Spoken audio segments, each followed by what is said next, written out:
ఆయన ఆలోచన ఎవరి ఆలోచన వాళ్ళది, ఎవరి ఆలోచన వాళ్ళది. రేపు భవిష్యత్తులో ఆ దేవుడు కరుణించి ఆయన దేవుణ్ణి నమ్మే విధంగా ఆ దేవుని యొక్క కరుణా కటాక్షలు ఆయన మీద ఉండాలని కోరుకుంటున్నా. రాజమౌళి గారు నిన్ను నూరేళ్లు ఆరోగ్యాలతో సక్సెస్ అయ్యి ఆ అమ్మవారి ఆశీర్వాదంతో ముందుకు సాగాలని కోరుతున్నా. ధన్యవాదాలు. మతాన్ని ఏ మతాన్ని విస్మరించద్దు. మనం మతాన్ని విస్మరించడం ఏమంటున్నాం? భారతీయ జనతా పార్టీ ఏ మతానికి వ్యతిరేకం కాదు. అన్ని మతాలను సమానంగా చూడమనే పార్టీ భారతీయ జనతా పార్టీ. సబ్కా సాత్, సబ్కా వికాస్, సబ్కా విశ్వాస్, సబ్కా ప్రయాస్. మేము నేషనల్ హైవేస్ ఇస్తున్నాం. దానిలో హిందువులకు ఇస్తున్నాం. ఆ నేషనల్ హైవేస్ అన్ని మతాలు అవుతున్నాయి.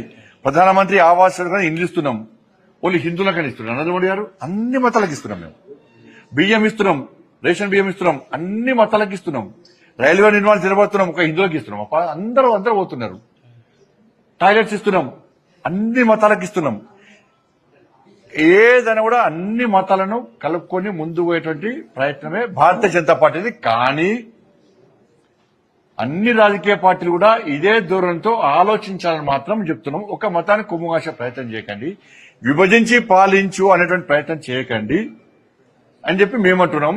భారతీయ జనతా పార్టీ ఏ రోజు కూడా ముస్లిం మతాన్ని కించపరచలే, ముస్లింల మనోభావాలు దెబ్బతీసే ప్రయత్నం చేయలే, ఎక్కడ ఏ మసీదు కూలగొట్టలే, ఎక్కడ ఏ దాడులు జరగలే, ఎవరిని హత్య చేయలే, చేయడం కూడా తప్పే.